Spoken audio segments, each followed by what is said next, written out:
kembali lagi di pelajaran IPA. Jadi hari ini kita masuk ke bab baru ya, yaitu bab 2 tentang gerak pada benda. Nah, disiapkan dulu bukunya, disiapkan dulu catatannya, karena hari ini kita akan belajar dan mencatat hitungan tentang gerak. Oke, selamat menyaksikan. Dapat terjadi pada benda mati maupun benda hidup. Nah, gerak sendiri contohnya misal kalau ada kalimat suatu benda dinyatakan bergerak terhadap suatu titik acuan jika jarak atau posisi antara keduanya berubah. Jadi suatu benda dikatakan bergerak kalau posisi antara yang awal dengan yang akhirnya itu berubah.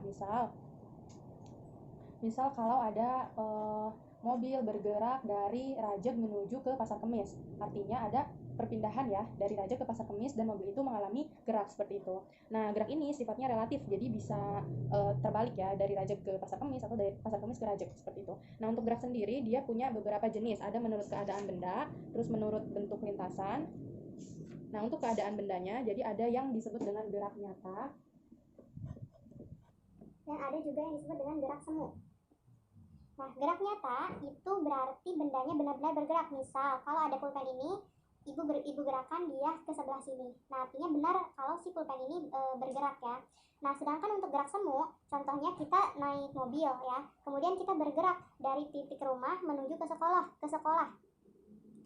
Nah, ketika kita berada di dalam mobil, kita melihat keluar jendela seolah-olah pohon-pohon itu ikutan bergerak meninggalkan kita, padahal sebenarnya kitalah yang bergerak, bukan pohonnya. Nah, jadi itu disebut dengan gerak semu gitu. Jadi terlihat bergerak padahal tidak bergerak sebenarnya.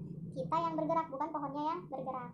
Nah, kemudian gerak juga dibedakan menurut bentuk lintasannya. Jadi ada gerak lurus, kemudian ada gerak melingkar, dan juga ada gerak parabola.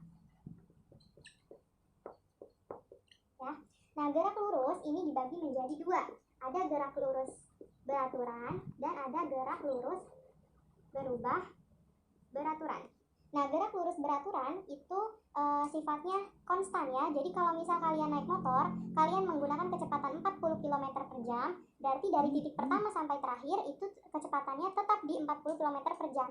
Sedangkan untuk gerak lurus berubah beraturan, itu pergerakannya berubah-ubah. Misal awalnya kalian 20 km, kemudian naik menjadi 40 km, naik lagi menjadi 60. Kemudian ketika ada hambatan di depan, kalian mulai pencet remnya ya, tekan rem, kemudian kecepatannya turun dari 60 turun lagi misal menjadi 50, turun lagi menjadi 40, seperti itu sampai ketika kalian berhenti kecepatannya menjadi 0. Nah, itu namanya ke gerak lurus berubah beraturan, seperti itu. Nah, kemudian untuk gerak melingkar, contohnya planet mengelilingi matahari. Nah, itu gerak melingkar. Kemudian untuk gerak parabola, ini gerak melingkar ya. Contohnya di sini ada matahari dan di sini ada planet yang mengitari matahari. Untuk gerak parabola, misal kalian berada di atas satu tempat tinggi, kemudian kalian melemparkan bola, misal, atau melemparkan batu ya. Ketika kalian lemparkan, kalian arahnya ke sini ya. Nah, arah melemparnya ke sana, tapi akhirnya bola itu akan jatuh ya, dan dia jatuh ke sini. Nah, ini namanya gerak parabola. Seperti itu.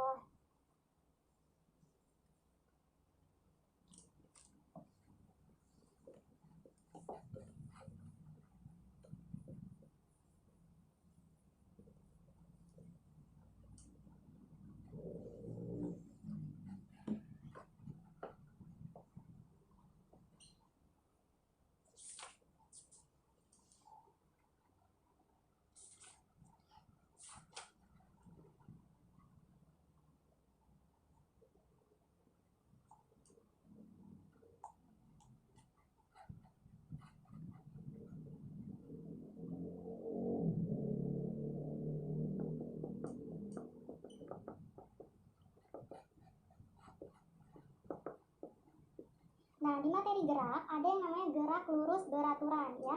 Gerak lurus beraturan ini punya variabel V sama dengan S per T, atau kita bisa tulis segitiga. Ini S-nya di atas, ini T-nya ada di sini, dan ini V-nya. Nah, seperti ini.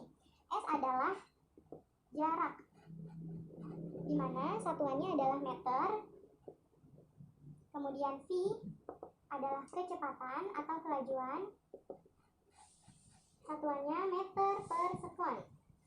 Dan dan T adalah waktu tempuh. Satuannya adalah sekon, ya. Nah, untuk menentukan kecepatan, rumusnya jarak dibagi waktu. Dan untuk mencari jarak, kita bisa pakai kecepatan dikali waktu. Jadi kalau di atas ke bawah ini pembagian, kalau di kiri ke kanan atau kanan ke kiri, yang ini adalah perkalian, ya.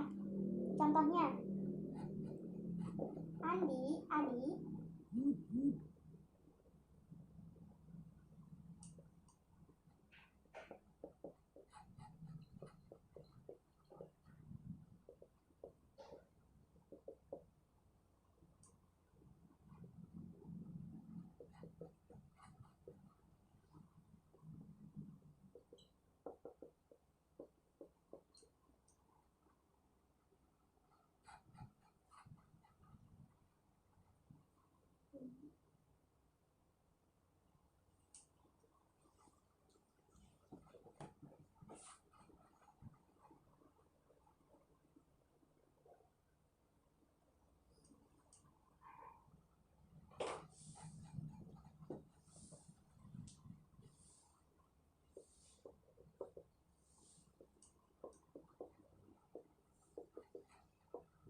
Adi berjalan selama 5 menit dengan jarak tempuh 30 meter. Berapa kecepatan Adi? Jadi dengan waktu 5 menit, Adi ini mampu menempuh jarak sejauh 30 meter.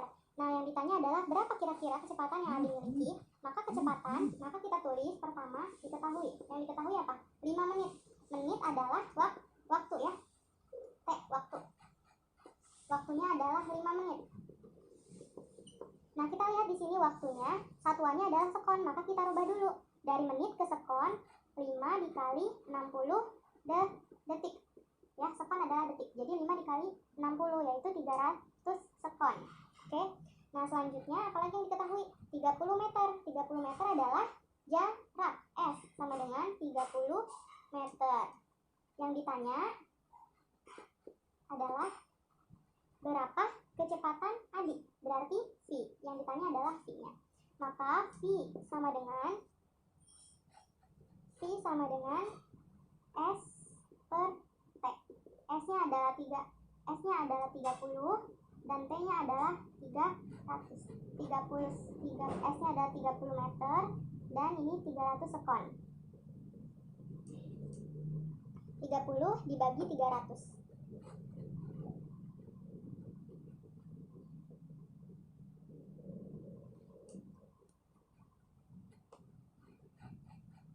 0,1 meter per sekon. Nah, jadi tadi adalah pembahasan tentang cara menentukan kecepatan atau kelajuan dari suatu benda yang bergerak, di mana ada jarak dan waktu yang dibutuhkan di dalam variabel untuk mencari kecepatan. Nah, setelah ini Ibu akan berikan latihan untuk menentukan kecepatan, jarak, atau waktu. Ya, sekian untuk pelajaran hari ini. Assalamualaikum warahmatullahi wabarakatuh.